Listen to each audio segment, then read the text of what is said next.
وہ شدید اضطراب کا شکار تھی جو وہاں بیٹھا ہر شخص دیکھ سکتا تھا۔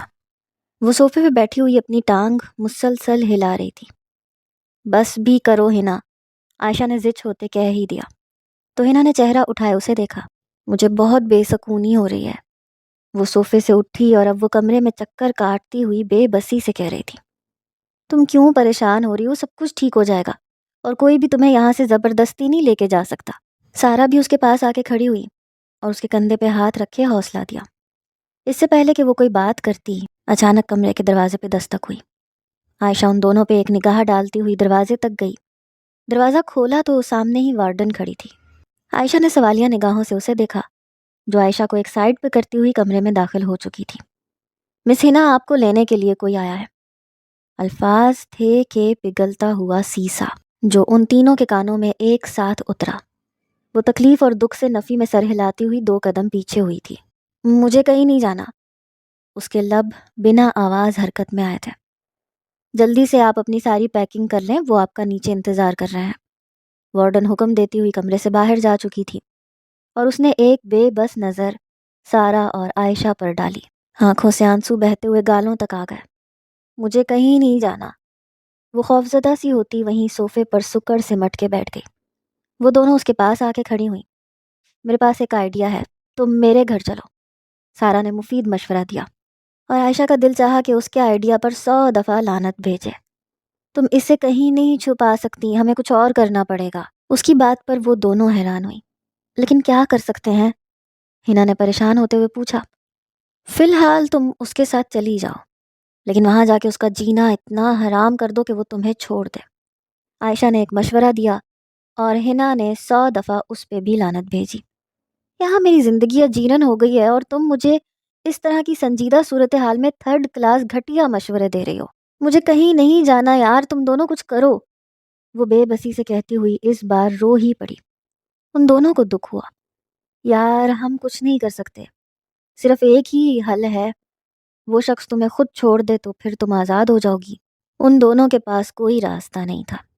وہ بے بسی سے ایک دوسرے کی طرف دیکھ رہی تھیں۔ اس سے پہلے کہ مزید کوئی بات کرتی، کمرے کے دروازے پہ ایک بار پھر دستک ہوئی۔ جلدی کریں مس ہنا، اور ہنا کے سارے وجود میں خوف سرایت کر گیا۔ اس نے نفی میں سر ہلایا۔ جلدی سے سارا نے اس کے سارے کپڑے پیک کیے۔ میں تمہارے سامان میں یہ موبائل چھپا رہی ہوں، اگر کبھی ضرورت پڑی تو ہم سے رابطہ کرنا، پھر ہم کچھ کریں گے۔ سارا نے اسے حوصلہ دیا تھا۔ عائشہ نے بھی اس بات میں سر ہلایا۔ فی الحال یہی بہتر ہے کہ تم چلی جاؤ، اگر اس شخص کو شک ہو گیا کہ تم کیا سوچ رہی ہو تو برا ہوگا۔ عائشہ کی بات پر وہ ایک دم خاموش ہو گئی۔ ان دونوں نے جلدی سے اس کا سامان سمیٹا اور اس کا بیگ پیک کیا۔ وہ جلدی سے اپنی چادر سر پہ لیتی ہوئی دونوں ہاتھوں میں بیگ پکڑے اس کمرے سے باہر نکلی۔ یہ ایک ہاسٹل کا منظر تھا۔ وہ پچھلے 3 سالوں سے یہیں ہاسٹل میں رہتی آئی تھی، مگر 2 مہینے کے لیے ان کی سیمسٹر بریک ہو رہی تھی، اس لیے ساری اسٹوڈنٹس اپنے اپنے گھروں کو جا رہی تھیں، اور ہاسٹل کی وارڈن نے سختی سے کہا تھا کہ کوئی بھی لڑکی ان 2 مہینوں میں ہاسٹل میں نہیں رک سکتی۔ انہوں نے زبردستی تمام اسٹوڈنٹس کے گھروں میں فون کیے تھے، اور ایک وہ واحد تھی جو یہاں سے جانا نہیں چاہتی تھی، لیکن وارڈن فون کیے اس کے گھر سے اس شخص کو بلا چکی تھی جہاں ہنا کبھی بھی نہیں جانا چاہتی تھی۔ وہ ایک گہری سانس لیتی ہوئی کمرے سے باہر نکل آئی۔ ہینڈ بیگ پہ مضبوط گرفت کرتی اس نے خود کو بہادر دکھانے کی کوشش کی۔ وہ جب تک ریسپشن پر آئی تب تک سارا وجود پسینے سے تر ہو گیا تھا، اندر تک خوف کنڈلی مارے بیٹھا تھا۔ وہ کبھی بھی واپس جانا نہیں چاہتی تھی۔ ریسپشن سارا خالی تھا، نہ ہی وارڈن میم تھی، نہ ہی وہ کہیں تھا۔ اتنے میں اسے ایک کلینر نظر آئی جو یہاں کام کرتی تھی۔ پارکنگ میں وہ آپ کا انتظار کر رہے ہیں، آپ جا سکتی ہیں، اس نے پیغام دیا تو ہنا نے اس بات میں سر ہلایا اور ہاسٹل کی بلڈنگ سے باہر نکل آئی۔ 2 منٹ کی مسافت طے کرتے ہوئے وہ پارکنگ تک آئی اور وہاں پہ چند گاڑیوں میں سے اس کی گاڑی ڈھونڈنی چاہیے، جب اچانک اسے اپنے عقب سے آواز آئی۔ دوسرے نمبر پر بلیک مرسیڈیز کھڑی ہے، اور اس آواز کو سنتے ہنا اندر تک کانپ گئی۔ اس کے اندر پلٹ کے دیکھنے کی ہمت نہ ہو سکی۔ اسے لگا وہ کبھی ہل نہیں پائے گی۔ زمین اس کے قدم جکڑ رہی تھی۔ وہ کچھ بھی سوچ سمجھ پاتی تب تک وہ اس کے ہاتھوں سے بیگ پکڑ چکا تھا، اور اب وہ اسے 2 قدم آگے چل رہا تھا اور سامنے کھڑی بلیک مرسیڈیز تک جا رہا تھا۔ ہنا نے ایک نظر اس کی پشت کو دیکھا۔ 3 سالوں بعد اسے دیکھا تھا۔ آنکھوں میں ایک عجیب سا تاثر ابھرا۔ وہ اس کی صرف پشت ہی دیکھ پائی تھی۔ 6 فٹ سے نکلتا قد، لمبا چوڑا سینہ، مضبوط جسامت کا مالک۔ وہ بیگ گاڑی کی ڈکی میں رکھتا ہوا پلٹا تو اس کا چہرہ واضح ہو گیا۔ اس کی کانچ جیسی سبز آنکھیں، سرخ و سفید رنگت، خوبصورت نین نقش، چہرے پہ چھائی سنجیدگی جو اسے مزید حسین بنا رہی تھی۔ وہ 28 سالہ ایک خوبصورت اور خوبرو نوجوان تھا۔ اسے دیکھتے ہوئے ہنا اپنے ماضی میں کھو گئی۔ وہ اپنے والدین کی اکلوتی بیٹی تھی۔ اس کی ماں ایک امیر گھرانے سے تعلق رکھتی تھیں، لیکن باپ ایک گاؤں کا غریب شخص تھا۔ اس کے ماں باپ پہلی بار یونیورسٹی میں ملے تھے اور دونوں ہی محبت میں گرفتار ہو گئے۔ اس کی ماں نے اپنے گھر والوں کے خلاف جا کر اس کے باپ سے شادی کی، اور اس کے نتیجے میں ہنا کے نانا نے ہنا کی ماں کو ہمیشہ کے لیے ہر رشتے سے آزاد کر دیا۔ انہوں نے کہہ دیا کہ ان کا اب اس لڑکی سے کوئی رشتہ نہیں ہے۔ ہنا کی ماں بھی محبت کی خاطر اس چھوٹے سے گاؤں میں جا کے بس گئی۔ سالوں گزر گئے اور وہ اس گاؤں کی ہو کے رہ گئی۔ خدا نے ان دونوں کو بہت خوبصورت سی بیٹی دی جس کا نام انہوں نے ہنا رکھا۔ وہ 15 سال کی ہوئی تو اس کے باپ کا ایک حادثے میں انتقال ہو گیا۔ اس کے ددیال والوں نے ہنا کی ماں کو اپنے ساتھ رکھنے سے انکار کر دیا۔ انہیں لگتا تھا کہ وہ شہر کی ایک امیر فیملی سے تعلق رکھتی ہے اور وہ اس قسم کی ماڈرن لڑکی کو اب مزید اپنے خاندان کے ساتھ نہیں باندھ دیں گے۔ ان کے بیٹے نے شادی کی تھی تو انہوں نے خاموشی اختیار کر لی تھی، مگر اب ان کا بیٹا جا چکا ہے، اسی لیے وہ مزید ہنا اور اس کی ماں کے ساتھ کوئی تعلق نہیں رکھیں گے۔ ہنا کی ماں بہت امید کے ساتھ اپنے والد کے گھر آئی تھی اور ہاتھ جوڑے اپنے باپ سے معافی مانگی تھی۔ باپ تھا کب تک ناراض رہتا، اس لیے دل پگھل گیا۔ اس کے بعد وہ ہنا کے ساتھ وہاں رہنے لگی۔ 3 سال مزید گزرے جب ہنا کی ماں ہارٹ اٹیک سے وفات پا گئی اور ہنا اکیلی رہ گئی۔ ممانیوں کو تو وہ ہر وقت زہر ہی لگتی تھی، اس لیے اس کے نانا نے ایک فیصلہ کیا اور انہوں نے ہنا کے بڑے ماموں کے بیٹے آریان خانزادہ کے ساتھ اس کا نکاح کر دیا۔ لیکن ہنا نکاح نہیں کرنا چاہتی تھی، مگر نانا کا یہ کہنا تھا کہ وہ بنا کسی رشتے کے اس گھر میں نہیں رہ سکتی۔ 1 سال مزید گزرا جب نانا کی طبیعت بگڑی اور وہ بھی انتقال کر گئے، اور ایک کے بعد ایک ہنا کے سارے اپنے اسے چھوڑ گئے۔ اس کا نکاح تو ہو گیا تھا لیکن بڑی ممانی کو وہ بہو کے روپ میں بالکل بھی قبول نہیں تھی، اور چھوٹی ممانی، ان کے تو جیسے کلیجے پر وہ مونگ دلنے لگی تھی۔ وہ تو اپنی لاڈلی بیٹی کی شادی اس شخص سے کروانا چاہتی تھی جس کی وہ بیوی بن گئی تھی۔ اس لیے دونوں ممانیوں نے مل کے ایک پلان بنایا اور ہنا کو بد کردار ثابت کرنے کی ہر ممکن کوشش کی۔ اور پھر ایک تماشا تھا جو اس بنگلے میں لگا تھا۔ اس کے بعد سب کچھ تباہ ہو گیا۔ اب کیا تمہیں الگ سے انویٹیشن دینا پڑے گا؟ سختی سے اس کے کان کے پاس جھکتے ہوئے وہ غرایا تھا۔ ہنا جلدی سے ماضی سے باہر نکل آئی اور اپنے گھبراتے وجود پر قابو پاتے ہوئے وہ تیزی سے گاڑی تک گئی۔ وہ ڈرائیونگ سیٹ سنبھال چکا تھا۔ وہ فرنٹ سیٹ کا دروازہ کھولے گاڑی میں بیٹھ گئی۔ اس کے گاڑی میں بیٹھنے کے بعد وہ گاڑی اسٹارٹ کر چکا تھا۔ گاڑی سڑک پہ رواں دواں ہوئی اور ہنا نے ایک گھبراتی ہوئی نگاہ اس پہ ڈالی۔ وہ 28 سالہ آریان خانزادہ تھا، اس شہر کا سب سے بڑا جانا مانا بزنس مین، خانزادہ خاندان کا واحد مشہور چشم و چراغ جس پر ہر لڑکی کی نظر تھی، اور وہ بن مانگے ہنا کی جھولی میں آ گرا تھا۔ مگر جو کچھ ماضی میں ہو چکا تھا اس کے بعد ہنا کبھی بھی اس شخص کی بیوی نہیں رہنا چاہتی تھی۔ گاڑی آدھے راستے تک پہنچ گئی تھی۔ انہیں خانزادہ ہاؤس جانے میں ابھی 1 گھنٹہ مزید لگنا تھا جب بہت ہمت کرتے ہنا نے اسے مخاطب کیا۔ وہ بنا اس کی طرف دیکھے بہت سنجیدگی سے ڈرائیونگ کر رہا تھا۔ مجھے کچھ کہنا ہے۔ کتنی ہی دیر بعد خاموشی کو ہنا کی خوبصورت آواز نے توڑا۔ آریان خانزادہ نے اسی سنجیدہ چہرے کے ساتھ ایک نظر ہنا کو دیکھا۔ اس کی کالی آنکھیں، اس کا سفید دودیا چہرہ، 22 سالہ ہنا خوبصورتی کی مثال تھی، مگر آریان خانزادہ کے چہرے کے تاثرات ہنوز ویسے ہی سخت اور سنجیدہ تھے۔ وہ کچھ نہیں بولا تو ہنا نے ڈرتے ہوئے اپنی بات کی وضاحت کی۔ مجھے طلاق چاہیے، وہ ہمت کرتے ہوئے 3 لفظ ادا کر پائی، اور اگلے ہی پل جیسے آریان خانزادہ کے اندر کسی نے آگ لگا دی۔ گاڑی ایک جھٹکے سے رکی تھی۔ وہ پھٹی پھٹی نگاہوں سے ہنا کو دیکھ رہا تھا۔ کیا کہا؟ اس نے دوبارہ پوچھا، جیسے اپنے کانوں پہ یقین نہیں آیا کہ یہ لڑکی کیا کہہ رہی ہے۔ میں نے کہا مجھے طلاق چاہیے، مجھے آپ کے ساتھ نہیں رہنا۔ اس نے کچھ ہمت کرتے ہوئے بہادری سے وہ الفاظ ادا کیے، اور آریان بے حد بے یقینی اور حیرانی سے اس لڑکی کو دیکھ رہا تھا۔ اور تمہیں لگتا ہے کہ میں تمہیں تمہارے کہنے پہ طلاق دے دوں گا؟ اس نے سختی سے طنز کا تیر چلایا کہ حنا کے اندر کہیں کچھ گھائل ہوا تھا۔ اس کی آنکھوں کے سامنے وہ دن گھوما جب وہ اپنے کمرے میں بیٹھی کسی کتاب کا مطالعہ کر رہی تھی، اور بڑی ممانی نے آریان خانزادہ کے دوست کو اس کے کمرے میں دھوکے سے بھیجا تھا۔ آپ یہاں کیا کر رہے ہیں فیصل بھائی؟ اس نے حیرانی سے پوچھا تھا۔ بس تم سے کچھ بات کرنے کے لیے آیا تھا میں، وہ اتنا کہتے ہوئے ساتھ ہی اس کے کمرے میں موجود صوفے پہ بیٹھ چکا تھا۔ مگر یہ مناسب نہیں لگتا، آپ پلیز میرے کمرے سے باہر جائیں، اس نے کچھ ریکویسٹ سے کہا تھا، اور فیصل کے چہرے پر ایک شیطانی مسکراہٹ نمودار ہوئی۔ ارے کیا ہو گیا، بیٹھ جاؤ، بات کرتے ہیں۔ وہ اگلے ہی پل اس تک پہنچا، اس کا ہاتھ پکڑا اور اسے واپس صوفے پہ بٹھا چکا تھا، اور حنا اندر تک کام گئی۔ یہ کیا بدتمیزی ہے فیصل بھائی، میرا ہاتھ چھوڑیں، وہ غصے سے گرجی تھی۔ ریلیکس، ہاتھ ہی پکڑا ہے، کیا ہو گیا؟ وہ پرسکون لہجے میں کہتا ہوا حنا کا سارا سکون تباہ کر گیا۔ اس سے پہلے کہ وہ کچھ کہتی، کمرے کا دروازہ ایک دھاڑ سے کھلا اور آریان خانزادہ کمرے میں داخل ہوا، اور اپنی آنکھوں سے اپنی بیوی اور اپنے دوست کو ایک ساتھ صوفے پہ اتنا قریب بیٹھے دیکھ کر اس کے وجود میں آگ ہی آگ لگ گئی۔ فیصل کے ہاتھ میں حنا کا ہاتھ تھا۔ اس سے پہلے کہ حنا کچھ کہتی، وہ آگے بڑھا اور ایک تھپڑ کھینچ کے حنا کے چہرے پہ دے مارا۔ سچ ہی کہتے ہیں کہ ہر لڑکی اپنی ماں پہ جاتی ہے، تم بھی اپنی ماں جیسی ہو، بد کردار۔ اگر کسی اور کو پسند کرتی تھی تو پھر مجھ سے نکاح کرنے کے لیے حامی کیوں بھری؟ وہ سختی سے پھٹ پڑا تھا، اور حنا نے اسی بے یقینی سے اپنے گال پہ ہاتھ رکھے آریان کے پیچھے کھڑی آریان کی ماں کو دیکھا تھا، اور حنا کے دل میں جیسے کچھ گھائل ہوا۔ آپ غلط سمجھ رہے ہیں، یہ سب کچھ، اس نے کچھ کہنے کی کوشش کی تھی جب فیصل بول اٹھا۔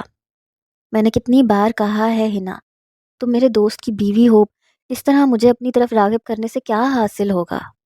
فیصل لمحوں میں ہی دور ہٹتا اس کے کردار کی دھجیاں بکھیر چکا تھا، اور حنا کی آنکھوں سے آنسو بہتے ہوئے گالوں پہ پھسل گئے۔ ممانی بھی آگے بڑھی۔ میں تو پہلے ہی کہتی تھی، اس لڑکی کو طلاق دو اور جان چھڑواؤ۔ ان کے لہجے میں حنا کے لیے صاف نفرت تھی، اور حنا اگلا سانس نہیں لے پائی۔ نہیں ماما، اس لڑکی کو طلاق نہیں دوں گا، اس کی سزا یہی ہے کہ یہ ساری زندگی میرے نام کے ساتھ لٹکتی رہے گی۔ آریان خانزادہ نفرت سے بولا تھا، اور اس کی ماں کے سینے میں جیسے کسی نے آگ لگا دی۔ لیکن میں اس لڑکی کو مزید اس گھر میں برداشت نہیں کروں گی۔ آریان کی ماں سختی سے حکم چلاتی ہوئی کمرے سے باہر نکل گئی، اور وہ بھی کمرے سے باہر نکل گیا، اور وہ خالی کمرے کو دیکھتی بے بسی سے وہیں روتی رہ گئی۔ وہ تو جانتی بھی نہیں تھی کہ کوئی اس کمرے میں اس طرح داخل ہو جائے گا۔ اگلے دن بہت ہمت کرتے اس نے ماموں سے درخواست کی کہ اسے ہاسٹل بھیج دیں، وہ پڑھنا چاہتی ہے، اور ماموں بھی گھر کے حالات کو دیکھتے ہوئے مان گئے تھے۔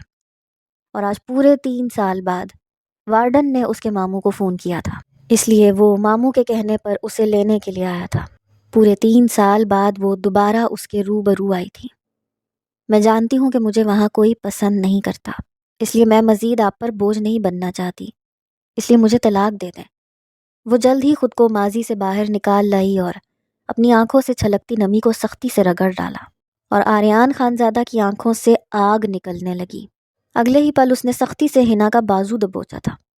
تم نے کیا مجھے پاگل اور بے وقوف سمجھ رکھا ہے کہ تمہیں طلاق دوں اور تم اپنی مرضی سے کسی اور سے شادی کر لو؟ اس کے کانوں میں زہر انڈیلتے ہوئے وہ حنا کے وجود کے پرخچے اڑا چکا تھا۔ اس بار حنا چاہ کر بھی اپنے آنسو قابو نہ کر پائی۔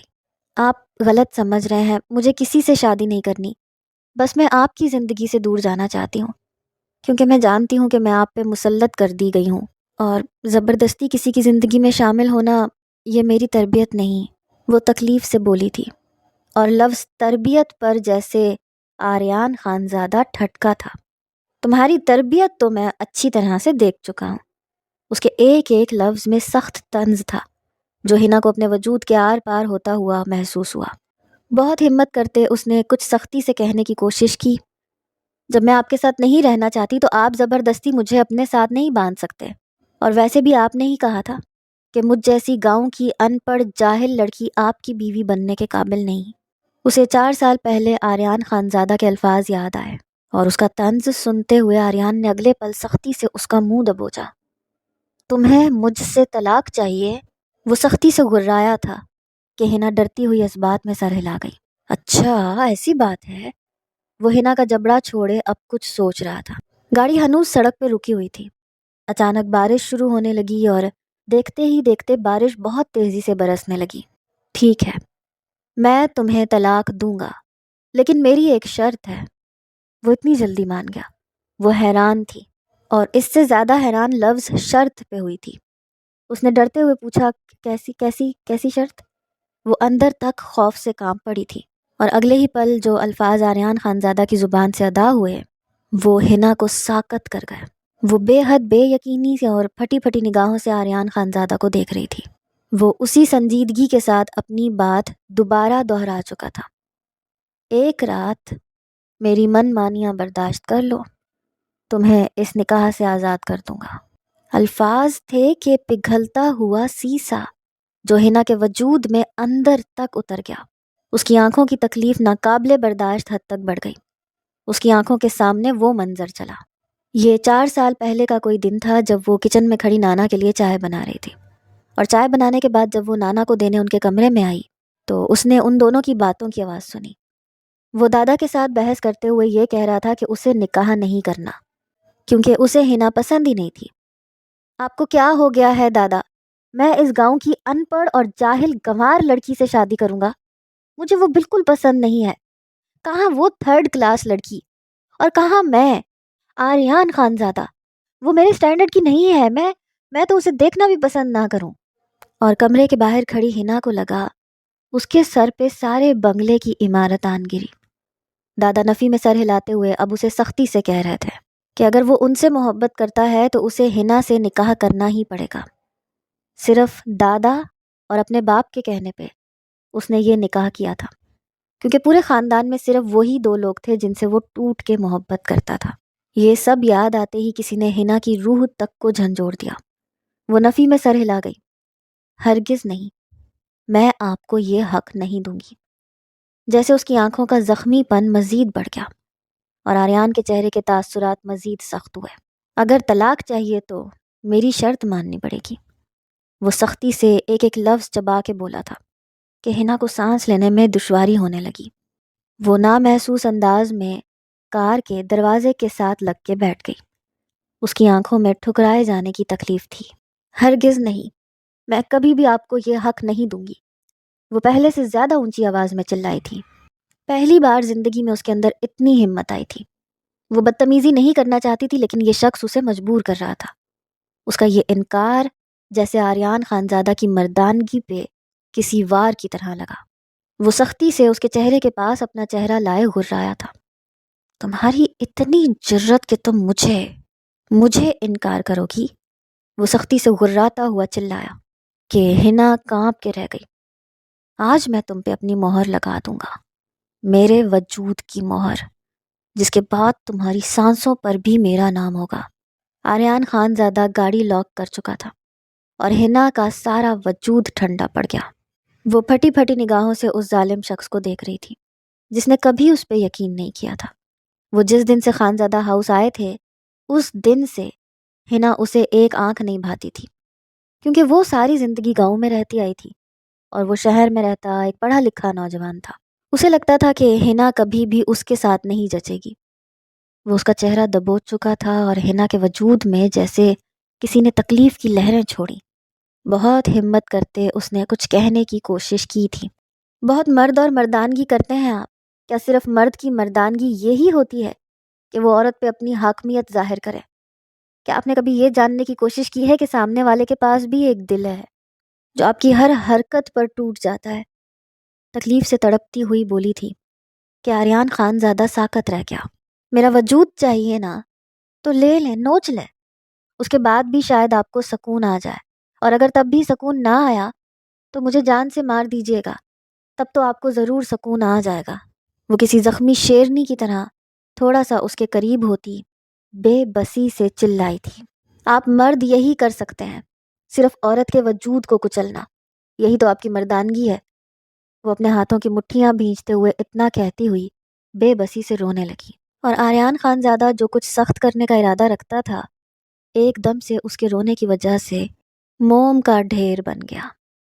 نہ جانے کیوں لیکن اسے اس لڑکی کی آنکھوں سے نکلنے والی اس نمی نے تکلیف پہنچائی تھی۔ وہ دوبارہ اپنی سیٹ بیلٹ پہنتا ہوا گاڑی سٹارٹ کر چکا تھا۔ اس کے بعد ان دونوں میں کوئی بات نہیں ہوئی۔ پورے 1 گھنٹے بعد گاڑی خانزادہ ہاؤس میں داخل ہوئی۔ سلیمان خانزادہ کے 2 بیٹے تھے، بڑا بیٹا ولید خانزادہ، چھوٹا بیٹا فواد خانزادہ۔ ولید خانزادہ کا ایک ہی بیٹا تھا، آریان خانزادہ، اور فواد خانزادہ کی بھی ایک ہی بیٹی تھی، مناہل خانزادہ۔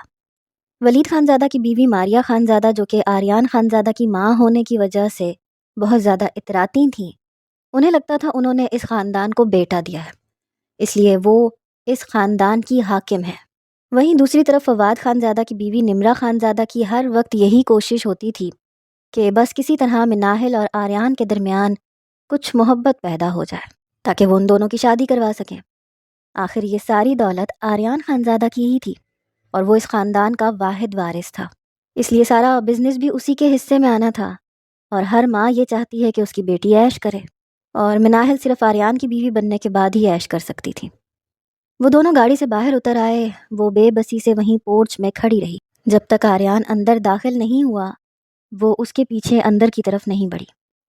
اس کے اندر جانے کے بعد وہ اپنے من بھاری قدم اٹھاتی ہوئی خانزادہ ہاؤس کے لاؤنج میں داخل ہوئی تھی۔ لاؤنج میں ہی ماریہ بیگم اور نمرہ بیگم کسی بات پہ مسکراتی ہوئی نظر آ رہی تھی۔ پاس ہی مناہل بیٹھی کافی سے لطف اندوز ہو رہی تھی۔ دونوں ماموں شاید اپنے اپنے کاموں پہ گھر سے باہر نکلے ہوئے تھے، اس لیے وہ یہاں پہ نہیں تھے۔ آریان کو دیکھتے ہوئے ان تینوں عورتوں کے چہرے پہ مسکراہٹ بکھری تھی، مگر جیسے ہی ان کی نظر آریان کے پیچھے کھڑی حنا پہ گئی تو ان تینوں کی مسکراہٹ کسی نے نوچ ڈالی۔ ماریہ بیگم کے جسم میں غصے کی لہریں اٹھ گئیں۔ یہ لڑکی یہاں کیا کر رہی ہے آریان؟ انہوں نے سختی سے پوچھا تھا۔ آریان 2 قدم آگے بڑھا۔ سیمسٹر بریک ہے، 2 مہینے تک ہاسٹل بند رہے گا، اس لیے یہ یہیں رہے گی۔ وہ اسی سنجیدگی سے ماں کو مخاطب کرتے ہوئے صوفے پہ آ کے بیٹھ چکا تھا، اور حنا وہیں لاؤنج کے دروازے کے پاس ہی کھڑی رہ گئی۔ تم اسے یہاں کیوں لے کے آئے ہو؟ وہیں کہیں چھوڑ آتے کسی دارالایمان میں، ممانی نے نفرت سے کہا تھا۔ حنا اگلا سانس نہیں لے پائی۔ آریان کے چہرے پہ ہنوز ویسے ہی تاثرات تھے۔ نہیں چھوڑ سکتا، ورنہ آپ جانتی ہیں اپنے شوہر کو۔ آریان اگر کسی سے ڈرتا تھا تو وہ صرف اس کا باپ ہی تھا، جس سے تھوڑا بہت وہ لحاظ کر لیتا تھا۔ انہوں نے سختی سے کہا تھا کہ ان کی پیاری بھانجی شام تک یہاں ہونی چاہیے، اسی لیے میں اسے لینے گیا تھا، ورنہ مجھے کوئی شوق نہیں ہے۔ شاہ نے بے نیازی سے کہتے ہوئے وہ اٹھ گیا، جیسے اس کا یہاں بیٹھ کر موڈ ہی خراب ہو گیا تھا۔ وہ اٹھا اور سیڑھیاں چڑھتا اپنے کمرے میں جا کے غائب ہو گیا۔ حنا نے بے بسی سے ان تینوں کو دیکھا جو نفرت سے چہرہ پھیر گئی تھیں۔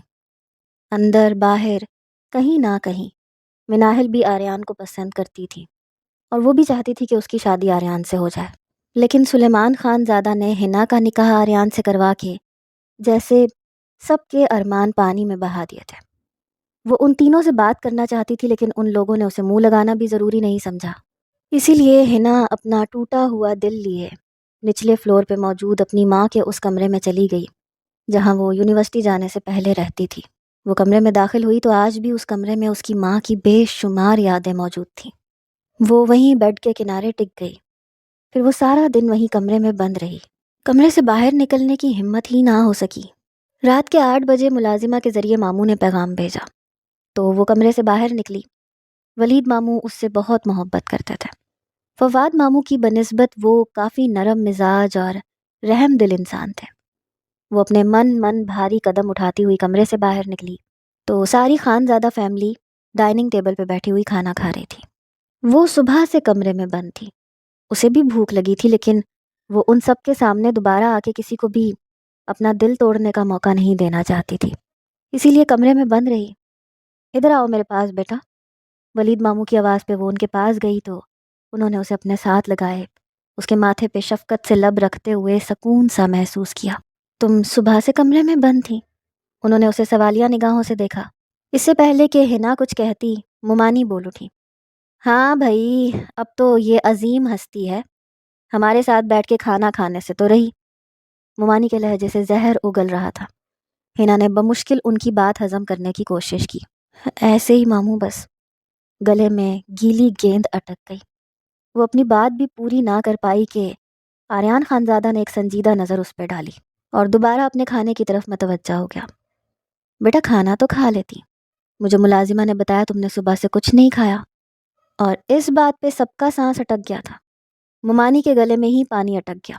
وہ کھانس کھانس کے دوہری ہونے لگی۔ انہیں اس بات کا اندازہ نہیں تھا کہ ماموں نوکرانی سے جان لیں گے۔ بس ایسی مجھے بھوک نہیں تھی۔ اس نے بہت مشکل سے اپنی آنکھوں کی نمی کو قابو کرنے کی کوشش کی تھی۔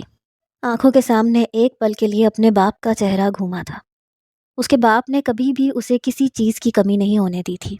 اگر وہ ان سے ناراض ہو کے کھانا چھوڑ دیتی تو وہ اسے اپنے ہاتھوں سے کھانا کھلاتے تھے۔ اور اس گھر میں رہتے ہوئے بہت بار وہ سارا دن بھوکی رہی۔ ہر بار ماموں ہی اسے کمرے سے باہر نکالتے اور رات کو وہ کھانا ان کے ساتھ کھا پاتی تھی، ورنہ سارا دن وہ ممانی کے تانوں کے ڈر سے کچن میں آتی ہی نہیں تھی۔ ورنہ ممانی ہر بات پہ کہنے لگتی تھی کہ وہ فارغ بیٹھے ان کے کچن پہ قبضہ کر کے فری کے نوالے توڑتی رہتی ہے۔ اس کے دل میں اندر کہیں تکلیف ہوئی تھی اور اس نے بہت جلدی اپنی آنکھیں رگڑ لیں۔ ماموں کے ساتھ ہی کرسی کھینچ کے بیٹھ گئی، مگر اس کی یہ آنکھوں کی نمی پہلی بار آریان خانزادہ کی آنکھوں سے مخفی نہ رہ سکی۔ نہ جانے کیوں، لیکن اسے بہت تکلیف ہوئی تھی۔ آخر اسے تکلیف کیوں ہو رہی تھی؟ وہ وہیں کھانا چھوڑتا ہوا اٹھا اور اپنے کمرے میں جا کے غائب ہو گیا، اور ممانی نے بہت نفرت سے ہنا کو دیکھا تھا۔ لو جی، اس کی منحوسیت چھا گئی، میرا بیٹا کھانا درمیان میں ہی چھوڑ کے چلا گیا۔ وہ غصے سے گرجی تھی۔ ہنا کے گلے میں تکلیف سے گرہیں پڑ گئی۔ اسے لگا اس سے زیادہ مزید وہ یہاں بیٹھ نہیں پائے گی۔ وہ خاموشی سے اٹھ گئی۔ ارے بیٹا کہاں جا رہی ہو؟ ماموں نے پریشان سے ہوتے ہوئے پوچھا۔ کچھ نہیں ماموں، بس میرا دل کچھ کھانے کو نہیں چاہ رہا۔ وہ مزید وہاں رکے بنا اپنے کمرے میں چلی گئی اور سیڑھیوں کے اوپر گرل پہ ہاتھ رکھے آریان خانزادہ نے بے حد بے یقینی سے یہ منظر دیکھا تھا۔ اس نے صبح سے کچھ نہیں کھایا تھا اور ابھی بھی بنا کچھ کھائے وہ واپس کمرے میں چلی گئی۔ ولید ماموں نے ایک کاٹ دار نظر ممانی پہ ڈالی۔ بس ہر وقت اپنی بکواس ہی کرتی رہا کرو۔ وہ سخت غصے میں تھے کہ ماریا ممانی ایک دم خاموش ہو گئی۔ اب وہ ملازمہ کو آواز لگا رہے تھے، جاؤ اسے کھانا دے کے آؤ۔ نوکرانی اس بات میں سر ہلاتی ہوئی جلدی سے ہنا کے کمرے کی طرف چلی گئی۔ کچھ سوچتے ہوئے آریان خانزادہ واپس نیچے آیا اور باہر لان کی طرف نکل گیا۔ آنے سے پہلے ایک ملازمہ کو کافی کا ایک کپ بنانے کے لیے کہہ کے آیا تھا۔ وہ بنگلے کی پچھلی جانب والی گارڈن میں نکل آیا۔ یہاں سے ہنا کا کمرہ صاف نظر آتا تھا اور اس کے کمرے میں موجود جو گلاس وال کی ونڈو تھی وہ اکثر رات کے وقت کھلی ہوتی تھی، کیونکہ اس نے اکثر نوٹ کیا تھا ہنا کمرے کے پردے ایک سائڈ کیے رہتی تھی۔ جس حصے میں وہ کھڑا تھا وہ حصہ اندھیرے میں ڈوبا ہوا تھا۔ وہ یہاں سے صاف ہنا کے کمرے کا سارا نظارہ دیکھ سکتا تھا۔ وہ بیڈ کے کنارے پہ ٹکی ہوئی تھی، سامنے ہی ٹیبل پر کھانے کی ٹرے پڑی ہوئی تھی اور وہ یک ٹک بس کھانے کو دیکھتی جا رہی تھی۔ نہ جانے کیوں، لیکن آریان کے اندر یہ جان لینے کا تجسس تھا کہ وہ کھانا کیوں نہیں کھا رہی، آخر وہ کیوں اس طرح کر رہی ہے۔ اس کا یہ تجسس اسے یہاں تک لے آیا تھا۔ وہ وہیں گارڈن میں بے چینی سے چکر کاٹ رہا تھا جب اس نے دیکھا کہ وہ کھانے کو دیکھتے ہوئے رو پڑی۔ وہ دونوں ہاتھ چہرے پہ رکھے اپنی سسکیاں قابو کرنے کی کوشش کر رہی تھی۔ کمرے میں چلتے ہوئے بلب سے سارے مناظر واضح تھے۔ وہ صاف منظر دیکھ سکتا تھا۔ وہ بار بار اپنی آنکھوں سے آنسو صاف کرتی ہوئی بس کھانے کو دیکھتی جا رہی تھی۔ کتنی دیر بعد اس نے پانی کا گلاس پکڑا اور لبوں سے لگا لیا، مگر اس نے کھانے کو ابھی تک ہاتھ نہیں لگایا تھا۔ وہ پانی اس طرح پی رہی تھی جیسے نہ جانے کتنے عرصے کی پیاسی ہو۔ اس نے سائڈ ٹیبل پہ پڑا جگ اٹھایا اور 2 گلاس پانی کے مزید پی لیے، لیکن کھانے کو ابھی بھی ہاتھ نہیں لگایا۔ اور اس منظر کو دیکھتے ہوئے آریان خانزادہ کے سینے میں موجود دل میں شاید 100 ٹکڑے ہوئے تھے۔ وہ کھانے کی پلیٹ پکڑے بالکنی کا دروازہ کھولتے ہوئے نیچے گارڈن میں آئی، اس بات سے بے خبر کہ کچھ فاصلے پر آریان بھی کھڑا تھا۔ وہ وہاں موجود پیٹس تک آئی تھی۔ خانزادہ ہاؤس کے بیک یارڈ میں بہت سے جانور تھے، جن میں 2 کتے تھے، 2-3 بلیاں تھیں اور کچھ کبوتر اور طوطے بھی تھے۔ وہ کھانا پکڑے سارے جانوروں کو تھوڑا تھوڑا ڈال رہی تھی اور ساتھ ساتھ آنکھوں سے آنسو بہتے جا رہے تھے۔ آریان نہایت الجھی ہوئی نگاہوں سے اسے دیکھ رہا تھا۔ وہ چند قدم چلتا ہوا مزید اس کے قریب آیا مگر وہاں موجود درخت کی اوٹ میں ہی کھڑا ہو گیا۔ جب اس اندھیرے میں اس نے حنا کے لبوں کو ہلتے ہوئے محسوس کیا۔ گارڈن میں خاموشی ہونے کی وجہ سے حنا کی آواز سارے گارڈن میں گونجی تھی۔ اس خانزادہ ہاؤس کے جانور بھی مجھ سے اچھے ہیں، مجھے معاف کرنا، تم لوگ یہ کھانا کھا لو، یہ میری قسمت میں نہیں تھا۔ اگر یہ میرے باپ کا گھر ہوتا تو میں بھی شان سے بیٹھ کر یہاں کھانا کھاتی، لیکن افسوس کی بات ہے یہ گھر اور یہاں کے لوگ میرے نہیں ہیں۔ ان لوگوں کو میرے 2 نوالے بھی کھٹکتے ہیں۔ کاش بابا آپ مجھے چھوڑ کے کبھی گئے ہی نہ ہوتے، اور کاش ماما ہم کبھی یہاں آئے ہی نہ ہوتے۔ کم از کم اس ہاسٹل میں سکون سے میں کھانا تو کھا سکتی تھی۔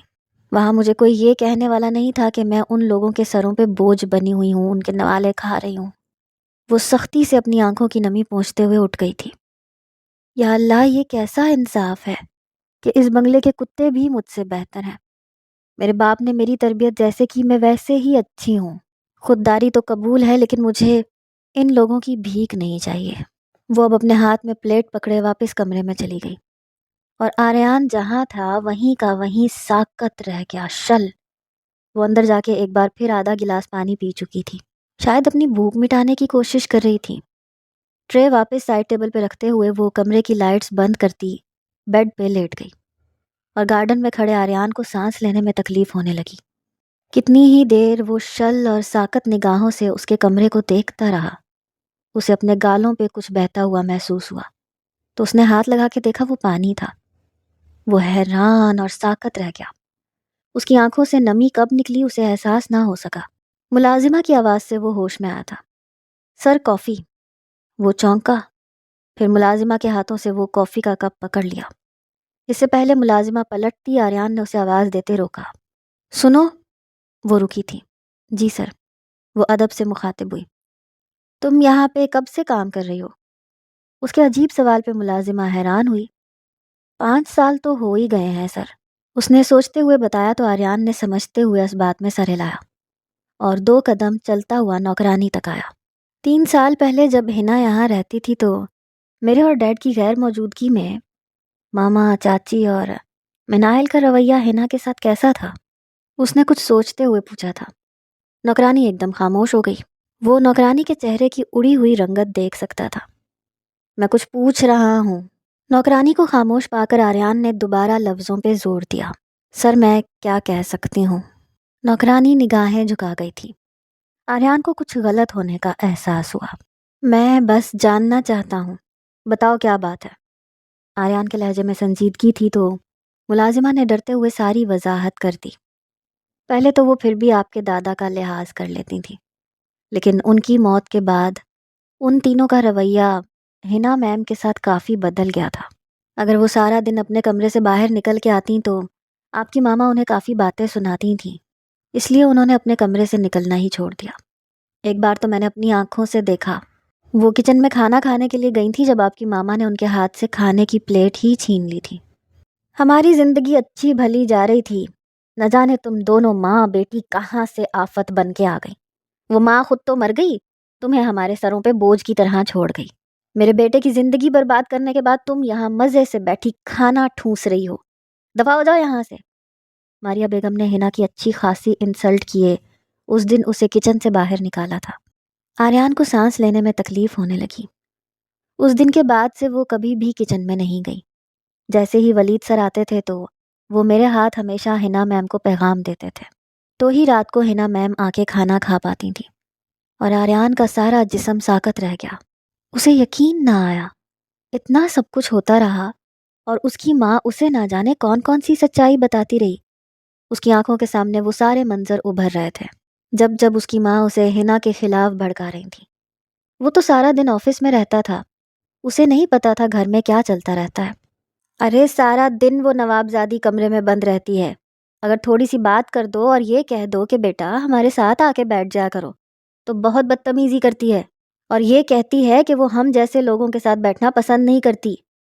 اتنی اچھی بچی سمجھ کے میں تو اسے کبھی کسی چیز سے منع نہیں کرتی۔ اس کا اپنا گھر ہے، جیسے مرضی چاہے وہ کھائے۔ بس میں نے اسے یہ کہا کہ تم بھی کھانا وغیرہ بنانا سیکھ لو۔ ارے کل کو اس نے ہماری بہو بننا ہے، نکاح تو ہو چکا ہے، جب رخصتی ہوگی تو اسے بھی گھرداری آنی چاہیے، لیکن نہ، اس نے میری بات پر صاف میرے منہ پہ منع کر دیا۔ کہنے لگی میں تو کبھی بھی کچن میں نہیں جاؤں گی۔ ارے بھائی، اس گھر کی اکلوتی بہو ہوں، کیا میں یہاں پہ کھانا بنانے کے لیے ہوں؟ اس نے ایسی نفرت سے کہا تھا کہ میرا دل ہی ٹوٹ گیا۔ آریان کے کانوں میں ہر طرف سے اپنی ماں کی آواز پڑ رہی تھی، اور وہ بے حد بے یقینی سے وہاں کھڑا تھا۔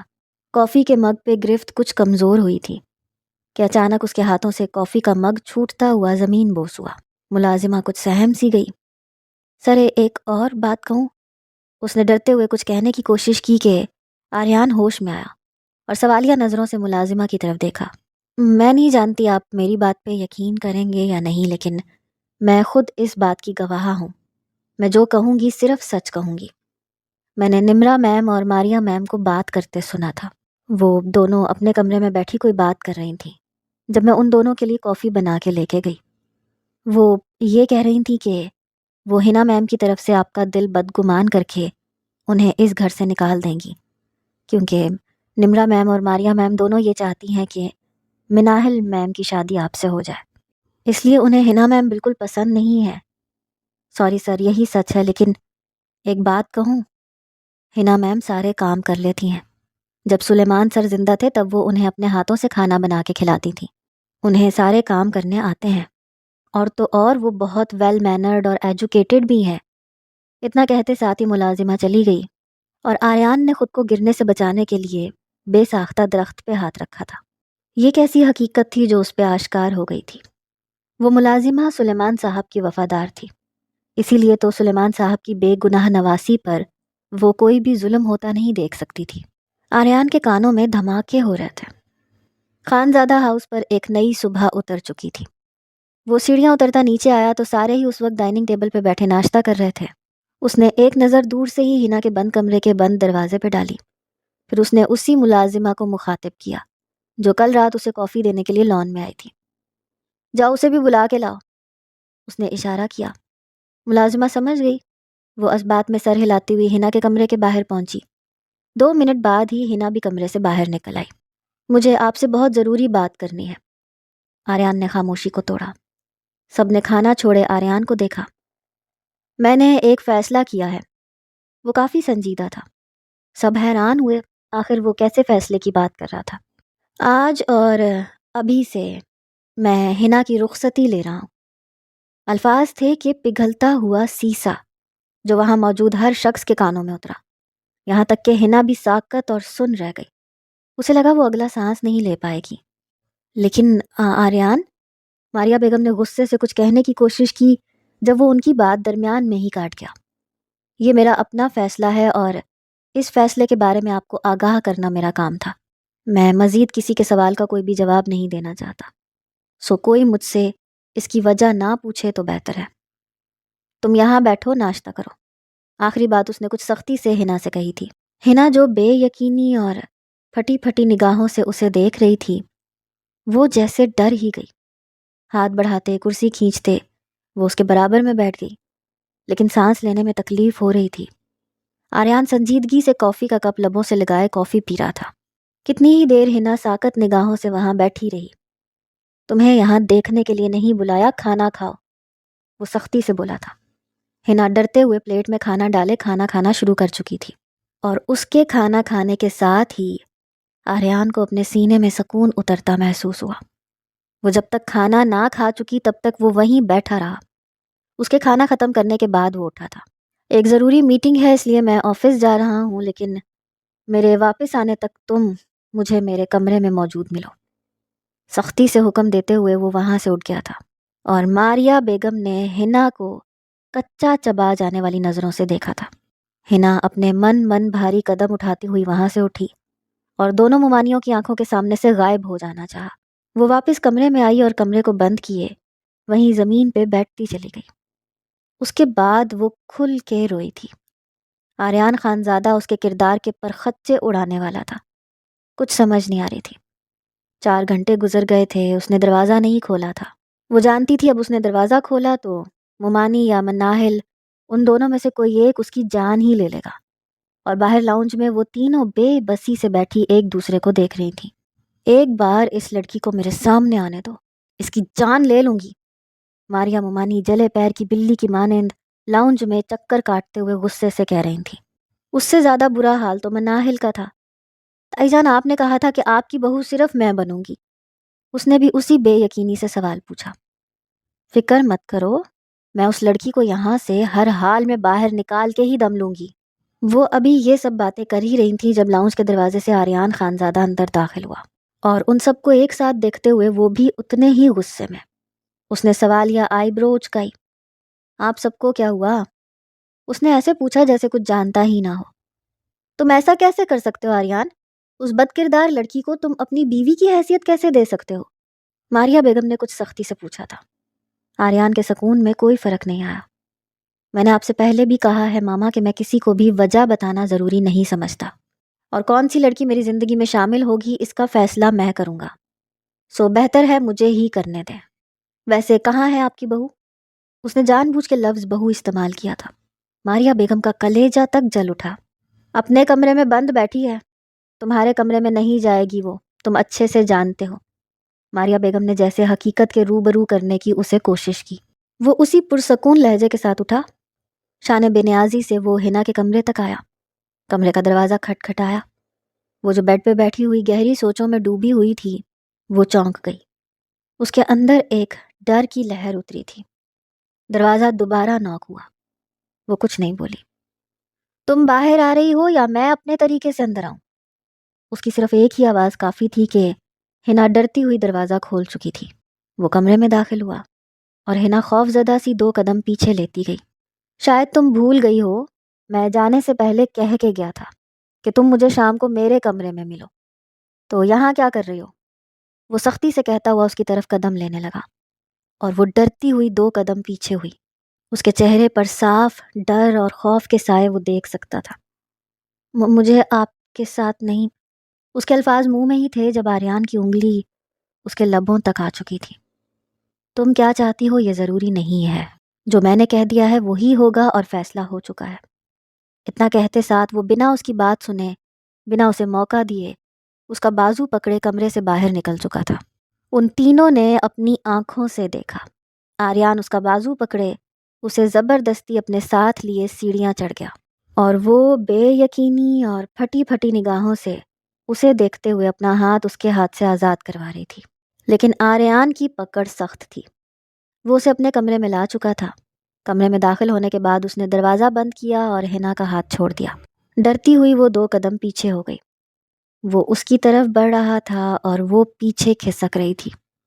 مجھ سے دور رہیں، وہ خوف زدہ سی ہوتی ہوئی پریشانی سے بولی تھی، اور آریان کے چہرے پہ نہ چاہتے ہوئے بھی مسکراہٹ پھیلی۔ وہ اسے چھوڑے اپنے بیگ کی جانب بڑھ گیا۔ وہاں سے اب وہ کوئی فائل باہر نکال رہا تھا۔ ہنا بے بسی سے وہیں کمرے کے وسط میں کھڑی رہی جب وہ اس کے سامنے آ کے کھڑا ہوا۔ یہاں سائن کرو۔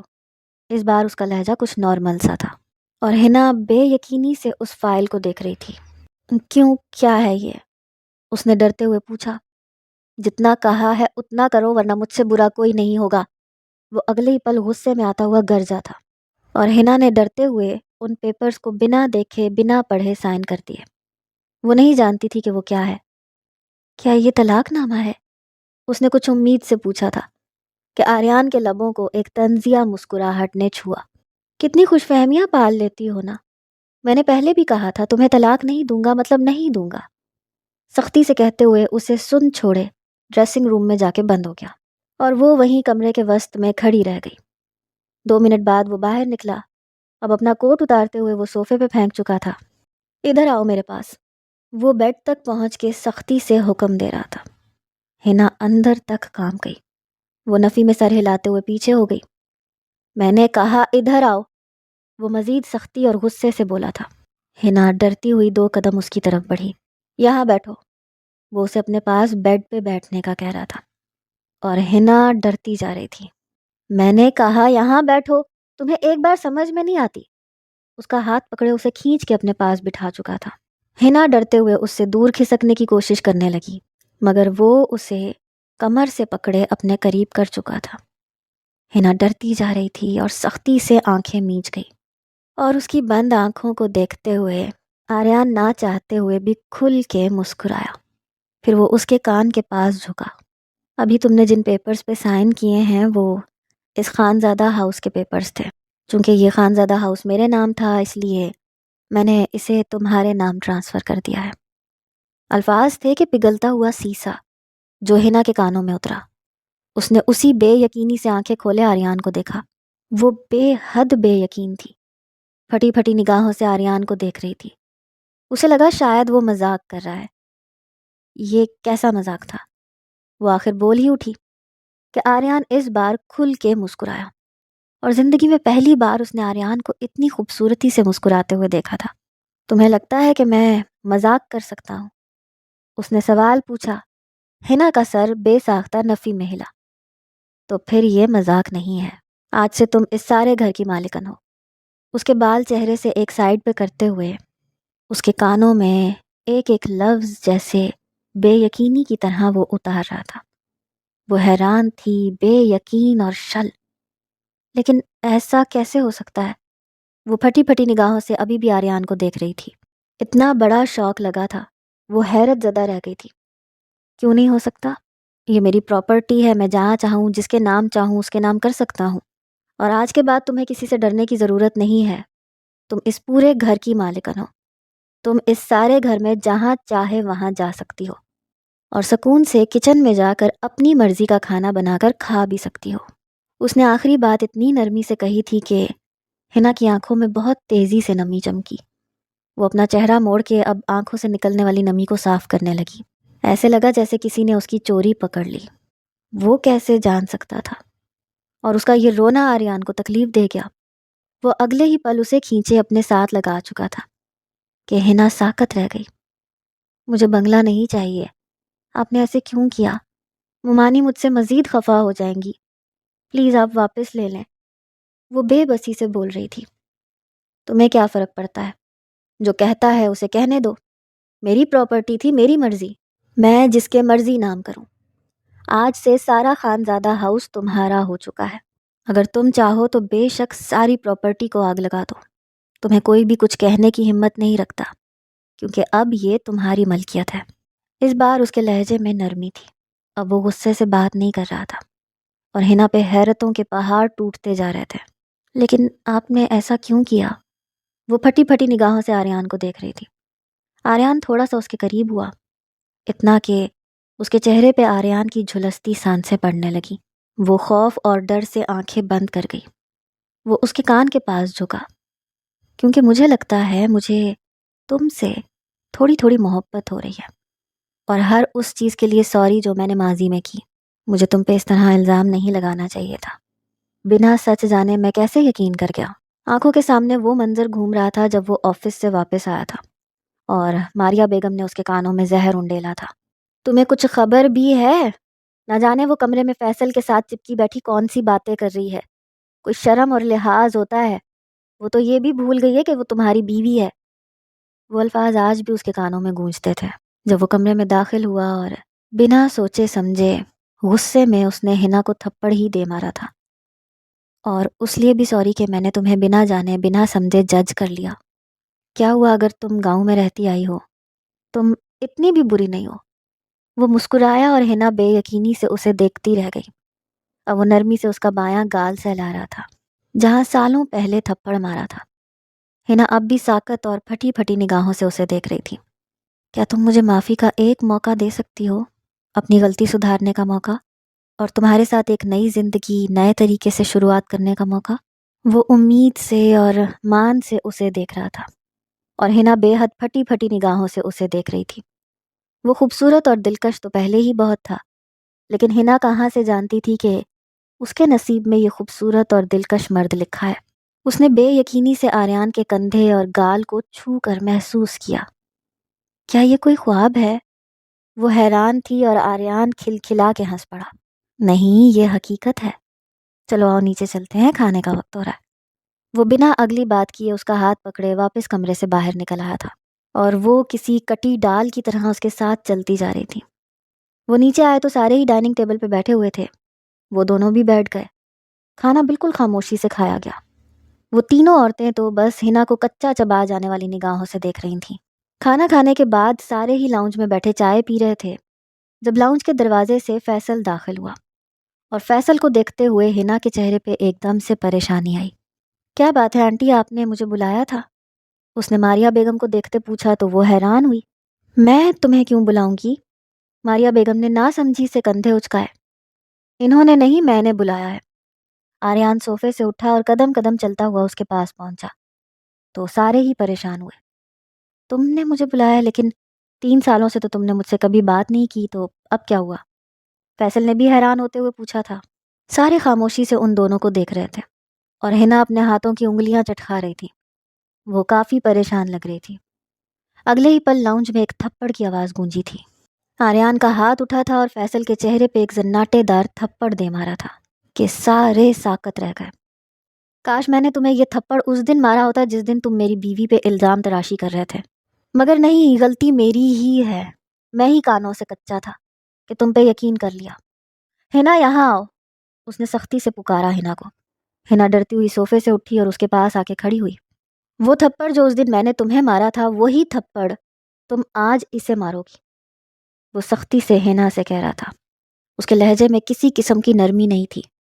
ہنا نے نفی میں سر ہلایا، لیکن آریان کی آنکھوں کو دیکھتے ہوئے وہ ڈر گئی اور اگلے ہی پل آگے بڑھی اور ہمت کرتے فیصل کے چہرے پہ ایک تھپڑ دے مارا اور فیصل کا چہرہ سارا سرخ ہو گیا۔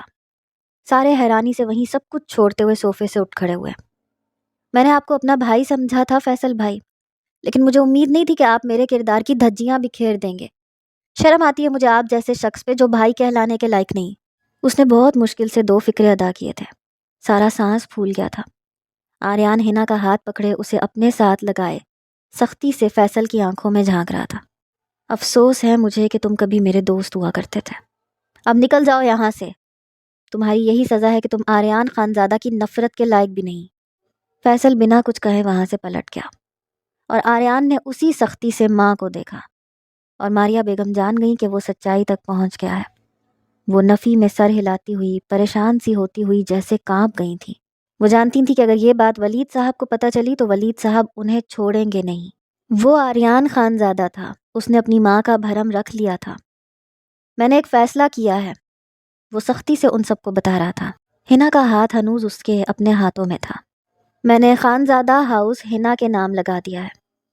الفاظ تھے کہ پگھلتا ہوا سیسا جو ان سب کے کانوں میں ایک ساتھ اترا تھا اور وہ سارے پھٹی پھٹی نگاہوں سے آریان کو دیکھ رہے تھے۔ کیا تم ہوش میں تو ہو؟ سب سے پہلے نمرہ بیگم نے سوال پوچھا تھا۔ بالکل میں ہوش میں ہوں چچی، اور اتنا ہی نہیں، میں اپنے سارے بزنس کی پاور آف اٹارنی ہنا کے نام کر چکا ہوں۔ اس نے ایک اور بم ان لوگوں کے سروں پہ پھوڑا تھا کہ سارے پھٹی پھٹی نگاہوں سے ان دونوں کو دیکھ رہے تھے۔ لیکن بیٹا اس سب کی ضرورت کیا تھی؟ ولید صاحب نے سوالیہ نگاہوں سے پوچھا۔ بس ایسے ہی مجھے ہنا کے معاملے میں کچھ انسیکیورٹیز ہو گئی تھیں، اس لیے میں نے اس کی حفاظت کے لیے اس کے نام یہ سارا خانزادہ ہاؤس لگا دیا ہے۔ کل کو یہ نہ ہو کہ کہیں یہ لوگ میری غیر موجودگی میں ہنا کو یہاں سے دھکے دے کے باہر نکال دیں۔ اسی لیے اور اگلے ہفتے میں اپنے ولیمے کا اعلان کر رہا ہوں۔ بہتر ہوگا ماما آپ اس کی تیاری کر لیں، ورنہ پھر آپ جانتی ہیں آپ کا بیٹا کیسا ہے۔ وہ آنکھوں ہی آنکھوں میں سختی سے ماں کو وارن کیے ہنا کا ہاتھ پکڑے واپس کمرے میں چلا گیا اور ماریہ بیگم جہاں تھی وہیں کی وہیں تھم گئی۔ وہ سب کچھ چھوڑتی ہوئی اس کے پیچھے اوپر بھاگی تھی۔ وہ تیز تیز قدموں سے چلتی ہوئی اس کے کمرے تک پہنچی۔ دروازہ کھلا تھا۔ آریان اسٹڈی ٹیبل کے سامنے لیپ ٹاپ پہ جھکا کچھ کر رہا تھا اور ہنا بیڈ پہ بیٹھی ہوئی تھی۔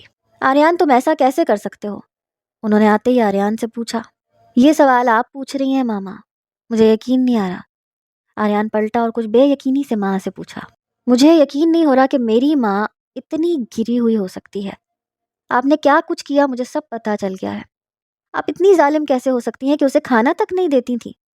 اسی لیے میں نے یہ سارا خانزادہ ہاؤس ہی اس کے نام کر دیا۔ میں اتنا بھی گیا گزرا نہیں ہوں کہ اپنی بیوی کو بھوکا ماروں، اور بہتر ہوگا کہ آپ میرے ولیمے کی تیاری کریں، ورنہ پھر مجھے مجبوراً ڈیڈ کو وہ سب بتانا ہوگا جو آپ نے کیا۔ وہ ماریہ بیگم کو دھمکی دے رہا تھا۔ ماریہ بیگم کو جیسے یقین نہ آیا۔ خدا کا واسطہ اب تو اسے بہو کے روپ میں قبول کریں اور سب کچھ ٹھیک کر لیں۔ اس بار اس نے کچھ نرمی سے کہا تھا۔ وہ بس نفی میں سر ہلاتے ہوئے پلٹ گئی۔ ان کے جانے کے بعد وہ لیپ ٹاپ وہیں پہ بند کرتا ہوا کمرے کا دروازہ بند کیے بیڈ تک آیا، ہنا کے پاس آ کے بیٹھا آپ پلیز یہ گھر واپس اپنے نام کر لیں، مجھے نہیں چاہیے، وہ پریشان سی ہوتی ہوئی بولی تھی کہ آریان کے لبوں کو ایک مسکراہٹ نے چھوا۔ پتہ ہے، مجھے نا موویز اور ڈراماز میں جو عشق دکھاتے ہیں اس سے بہت سیٹسفیکشن ملتی ہے۔ میں نے سوچا تھا کہ مجھے جس لڑکی سے محبت ہوگی میں اس پر اپنی محبت ثابت کرنے کے لیے اپنی ساری دولت نچھاور کر دوں گا، اور میں آج بہت خوش ہوں کہ مجھے تم پر وہ ساری دولت نچھاور کرنے کا موقع ملا۔ میں جانتا ہوں میں غلط تھا، لیکن یہ سچ ہے کہ مجھے تم سے محبت ہو گئی ہے۔ وہ اسے پکڑے اپنے ساتھ لگاتا ہوا سرگوشی نما آواز میں بول رہا تھا کہ ہنا ساکت رہ گئی۔ لیکن آپ کی ماما، اس نے بے یقینی سے پوچھا۔ فکر مت کرو، وہ ٹھیک ہو جائیں گی۔ جب لالچی انسان کے ہاتھوں ساری دولت چلی جائے تو پھر وہ ٹھیک ہو جایا کرتے ہیں۔ اس کے ماتھے پہ لب رکھتے ہوئے وہ سرگوشی کر رہا تھا اور ہنا بے یقینی سے اسے دیکھ رہی تھی۔ میں آپ سے کچھ کہنا چاہتی ہوں، اس نے بہت ہمت کرتے کچھ کہنے کی کوشش کی تو آریان نے سوالیہ نگاہوں سے اسے دیکھا۔ بس طلاق مت مانگنا۔ وہ جیسے پریشان سا ہوا کہ ہنا نہ چاہتے ہوئے بھی ہنس پڑی۔ نہیں، بات کچھ اور ہے، وہ کچھ جھجکتے ہوئے بولی تھی کہ آریان حیران ہوا۔ اچھا، اور کیا بات ہے؟ اس نے بے یقینی سے پوچھا۔ وہ کچھ کہنے کی کوشش کر رہی تھی لیکن الفاظ ساتھ نہیں دے رہے تھے۔ جو بھی کہنا چاہو کھل کے کہہ سکتی ہو۔ آریان نے اپنا دوسرا بازو کھولے دونوں ہاتھوں سے اس کے گرد حصار مضبوط کیا اور اسے حفاظت کا یقین دلایا۔ میں نہیں جانتی کب، لیکن مجھے آپ سے محبت ہو چکی ہے۔ شاید یہ تب ہوئی تھی جب میں پہلی بار یہاں آئی تھی، یا شاید تب جب نانا جان نے کہا تھا کہ وہ میرا نکاح آپ سے کروانا چاہتے ہیں، یا شاید تب جب میں آپ کی بیوی بنی تھی۔ اور آریان حیران ہوا تھا جب آپ نے کہا کہ آپ مجھے اپنی زندگی میں شامل نہیں کرنا چاہتے تو مجھے بہت دکھ ہوا تھا، تو میں نے سوچا تھا کہ اپنی محبت کو ہمیشہ دل میں دفن کر دوں گی۔ بس آج نہ جانے میرے اندر کہاں سے ہمت آ گئی، میں نے سوچا آپ کو یہ بات بتا دوں۔ مجھے لگتا ہے کہ شاید آپ کو یہ بات پتہ ہونی چاہیے تھی۔ وہ اتنی معصومیت سے بولی تھی کہ آریان اندر تک جیسے اس کا گرویدہ ہو گیا۔ وہ اسے مزید مضبوطی سے اپنے سینے میں بھینچتے ہوئے اس کے ماتھے پہ دوبارہ لب رکھ چکا تھا۔